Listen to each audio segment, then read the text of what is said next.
Let's speak to our correspondent in London, Benedicte Paviot. Morning to you, Benedicte. Tell us more about just what this tribunal is and its objective. Well, good morning. This is a very interesting and it's going to become quite a prominent tribunal here in London. Its results will not be binding, but I think it will get, as I said, a lot of attention. So the aim is to gather evidence on whether the Chinese government's alleged human rights abuses in the northwest province of Xinjiang constitute a genocide now. Genocide is a very specific thing, and not everybody is willing to recognize that that is maybe what has been happening there.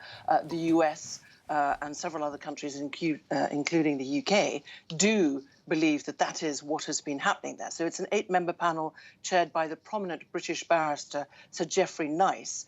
And they will be hearing from 30 witnesses, I understand, over 4 days of testimony. Now, this is a self-styled tribunal, has no government backing, that's important to underline, or legal force. And China is clearly denouncing everyone involved, saying this is not legal or credible.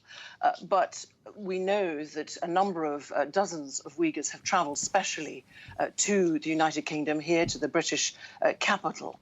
Also interesting is that the panel consists of academics, lawyers, a former British diplomat.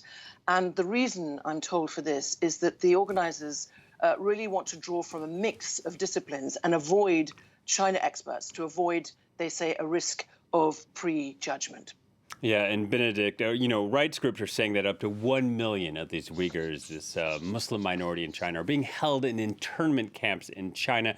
China is calling them re-education camps. So what else has China said about this Uyghur tribunal?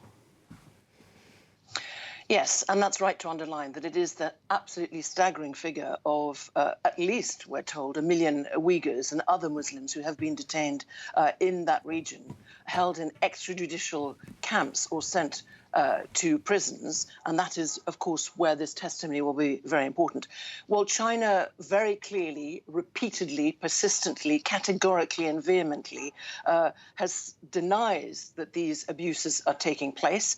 They say this is a network of camps in Xinjiang are for, as you mentioned, quote, re-education and also vocational training purposes. What is very clear and will be very interesting is this is all in the run-up to the G7 leaders that are going to meet here in the United Kingdom, one that, of course, our France 24 teams will be covering.